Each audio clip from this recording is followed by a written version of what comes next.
A behavioral researcher spent months observing the interactions of over 500 people in a real-world attraction study. He wasn't trying to label anyone as right or wrong. He wasn't searching for moral lessons. He was chasing a single, uncomfortable question. What invisible patterns guide how attraction forms beneath conscious thought? The findings, published in 2007 in Evolution and Human Behavior, challenged a familiar idea that attraction is built only through effort, kindness, or perfectly chosen words. The data showed something unexpected. At different emotional and biological moments, the same social signals created completely different reactions. When those moments passed, the reactions changed again. Nothing in the environment shifted, not the location, not the conversations, not the behavior. Yet perception moved. Many people hear this and dismiss it as just theory. That's the second mistake. Because the same psychological forces seen in research quietly shape everyday connections between people. This video isn't about blaming or praising anyone. It isn't about manipulation or judgment. It's about understanding how awareness, presence, and behavior influence the way attraction is felt and interpreted. If you believe connection is only about what you say, what you give, or how hard you push, there's a deeper layer waiting to be seen. Attraction doesn't answer only to logic. It responds to signals, emotional, social, and behavioral. And today, you're going to learn how to notice them. The quiet currents of connection. Have you ever met someone and felt that rare sense of ease, like the conversation was carrying itself without effort? Messages flowed naturally, laughter came easily, there was a subtle feeling that something meaningful was taking shape. And then, without warning, the tone shifted. Replies grew brief. Silence stretched between messages. The warmth you felt began to cool into distance. You replayed every moment in your head, every word, every pause, every small detail, trying to find the exact place where things went wrong. You wondered if you talked too much, held back too much, or missed some hidden signal you didn't even realize was there. Here is a steadier, more honest perspective. Sometimes you didn't make a mistake at all. Sometimes what changed wasn't your actions, but the internal state of the connection itself. Psychology suggests that attraction is not a fixed setting that stays constant. It moves, it fluctuates, it responds to mood, stress, environment, biology, and personal experience. Human connection follows patterns that rise and fall rather than a straight, predictable line. At certain times, people become more responsive to presence, confidence, and emotional clarity. At other times, they lean toward comfort, familiarity, or space. Most of these shifts happen quietly, without conscious choice. People don't wake up and decide to feel more or less drawn to someone. Their perception changes in the background, shaped by what their mind and body are processing beneath the surface. This is why the same person can feel deeply engaging one week and simply familiar the next. Not because their worth disappeared, not because they suddenly became less interesting, but because the lens through which they are being seen has shifted. This challenges one of the most common assumptions about attraction. If I do everything right, say the right things, give enough, try hard enough, the connection will stay strong. In reality, connection isn't something you can lock into place. It's something you take part in. It grows, it pauses, and it changes over time. The person who often struggles most during these shifts is the one who reacts emotionally to every rise and fall. When energy feels high, they rush forward. When it cools, they retreat in fear or push in desperation. Their behavior begins to mirror the other person's mood instead of coming from their own center. Over time, this pattern can quietly wear down the bond. What tends to stand out more than intensity is steadiness. The person who leaves a lasting impression is usually the one who remains grounded. Their tone stays even. Their presence stays calm. Their sense of self doesn't rise and fall with every response or delay. This doesn't mean becoming distant or uninterested. It means staying balanced. When things feel warm, they enjoy the moment without clinging to it. When things slow down, they allow space without turning it into a problem. This kind of emotional stability creates something rare, a sense of ease. And ease changes how attraction develops over time. People feel more comfortable opening up around someone who doesn't pressure them to feel a certain way. They feel freer to express interest when they don't sense expectation or emotional demand behind every interaction. In simple terms, being present becomes more powerful than trying to impress. It's not about delivering perfect lines. It's not about maintaining constant excitement. It's about carrying an energy that feels calm, steady, and self-assured. This is often where connection deepens, not in dramatic moments, but in consistency. When someone senses that you are okay with or without their attention, the dynamic shifts. The interaction moves from seeking approval to sharing an experience. And that shift alone can make conversations feel lighter, more natural, and more genuine. Understanding this rhythm isn't about controlling it, it's about learning to move with it. Because attraction isn't a switch you flip on or off. It's an ongoing process you become aware of through how you show up, how you listen, and how you stay grounded in who you are, regardless of how the other person feels on any given day. The silent signals of human connection. Before a real exchange ever takes shape, something subtle is already unfolding. Long before words are chosen or sentences are formed, impressions begin to settle. Not from appearance alone, not from labels, achievements, or symbols of status, but from energy, the way someone carries themselves in a space, the way their attention rests when they listen, the pace of their movements, how comfortable they seem with the silence between moments. The body communicates in ways the mind can't fully script. While most people focus on what they are about to say next, the person across from them is often sensing how it feels to simply be near them. This doesn't arrive as a clear thought, it arrives as a sensation. Ease, unease, interest, distance. These feelings appear before logic has a chance to weigh in. One of the quiet forces shaping social interaction is the need to be accepted. It's human. Everyone wants to feel seen, valued, and welcomed. But when that need becomes the main focus, it often leaks into the body without intention. Your posture might tighten or shrink. Your voice may soften or rise slightly at the end of sentences. Your movements may become quicker, as if trying to keep the moment from slipping away. You may not notice any of this, but the person with you often experiences it as a shift in atmosphere. The interaction starts to feel less like two people sharing a moment and more like one person seeking something from the other. Across cultures and social environments, psychology points to a similar pattern. People tend to respond most strongly to emotional steadiness. This doesn't mean being distant or closed off. It means having an inner balance that doesn't swing wildly with every reaction you receive. Certain qualities tend to leave a quiet but lasting mark. The ability to remain composed when things feel uncertain. Confidence that doesn't need to announce itself. Boundaries that exist without needing to be explained. A presence that feels calm rather than urgent. What often shapes perception more than spoken words is consistency. Anyone can describe who they want to be. What they repeatedly do shows who they are becoming. Small details, often unnoticed by the person expressing them, carry surprising weight. The way you greet someone. The pause you allow before answering. The comfort you show with silence instead of rushing to fill it. The ease with which you let a conversation breathe. Even cues beyond sound and sight play a role. Personal space, physical rhythm, and natural pacing influence how an interaction feels on an instinctive level. These aren't things people analyze in their heads, they are things they sense in their bodies.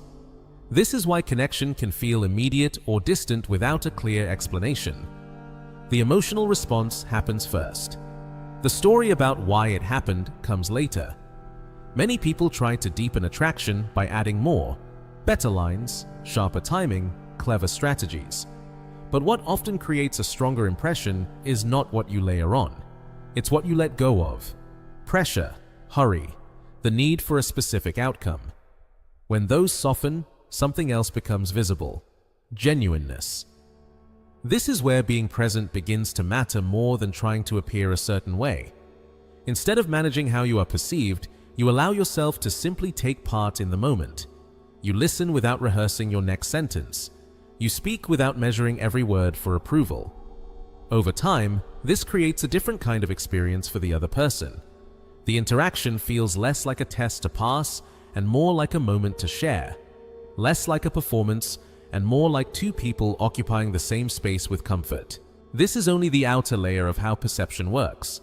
Beneath it sit deeper responses shaped by memory, past experiences, and emotional patterns.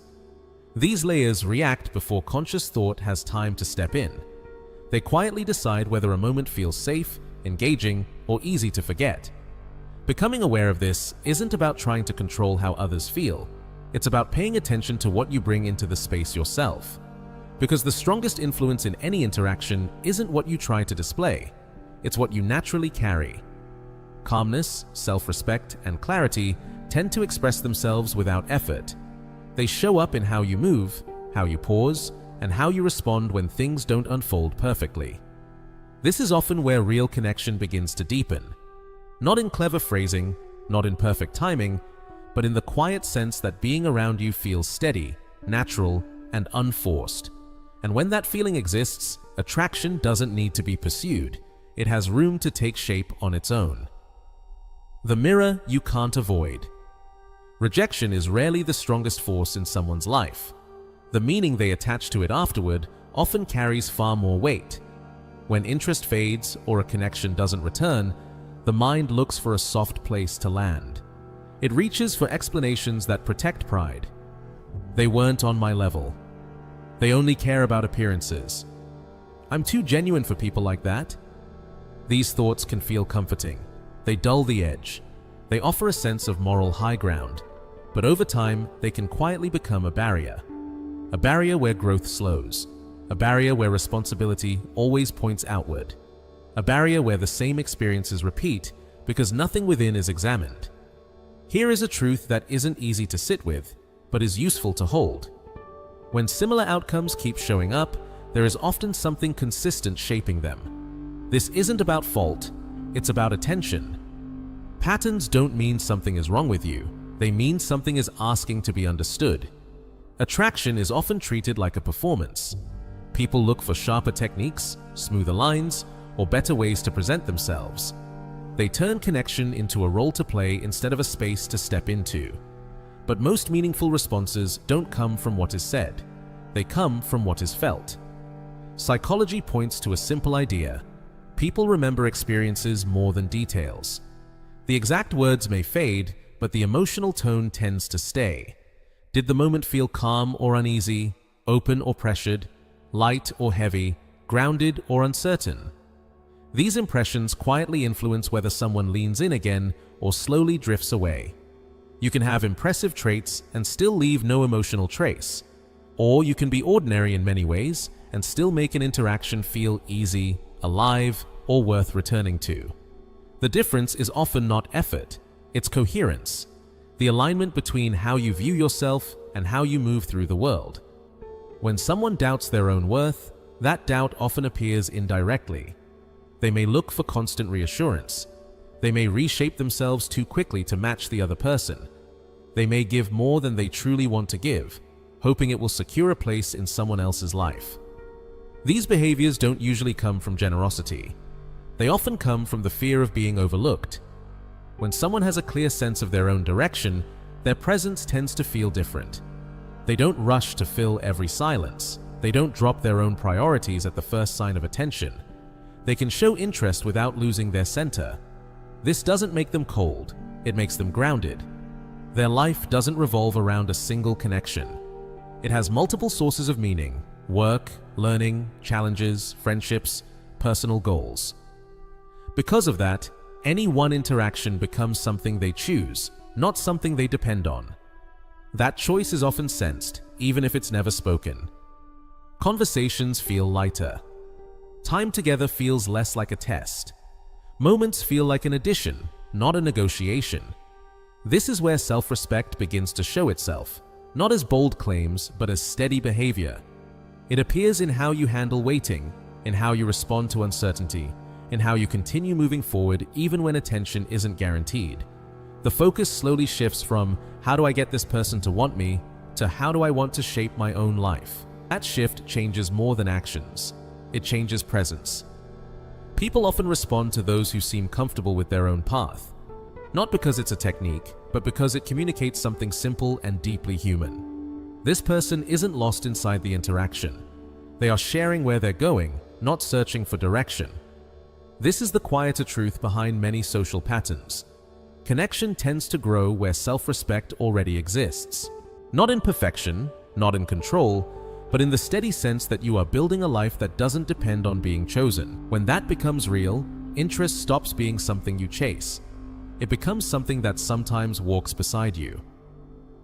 The inner witness, from noticing to navigating.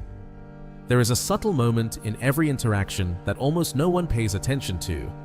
It arrives before words land, before reactions form, before the other person shows how they feel. It is the instant when your body quietly decides how it will meet the moment. This is where awareness begins.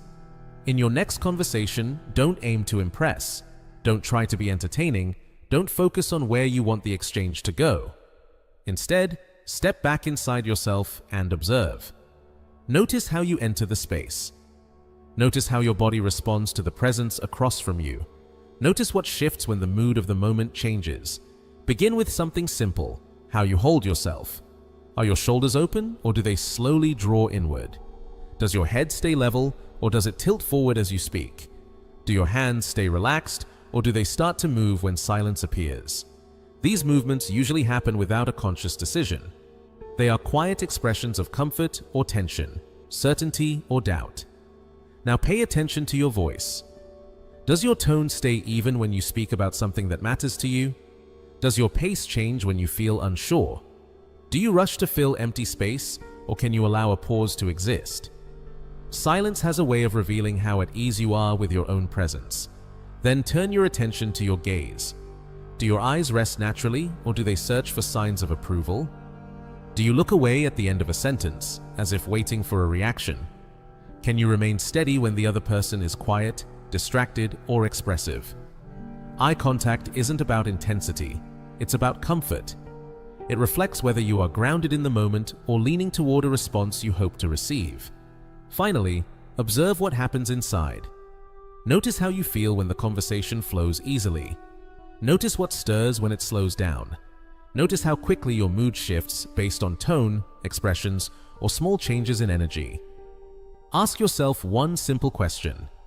Am I steady, or am I reshaping myself to fit the moment? There is nothing wrong with being flexible. Connection grows through sensitivity and awareness. But there is a difference between adapting and losing your center. Adapting means you remain rooted while you respond. Losing your center means your entire state changes with every signal you receive. This is the difference the inner witness helps you see. This practice is not about becoming distant or detached. It is about staying present without disappearing inside the interaction. Most people move through conversations on autopilot. Their habits speak before their awareness arrives. The same reactions repeat.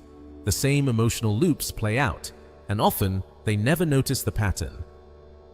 The inner witness interrupts that cycle. At first, this kind of attention can feel uncomfortable. You may notice how quickly you rush to explain yourself, how often you try to smooth over awkward moments, how easily your energy rises or falls based on someone else's response. That discomfort is useful. It means you are beginning to see the gap between what happens and how you react.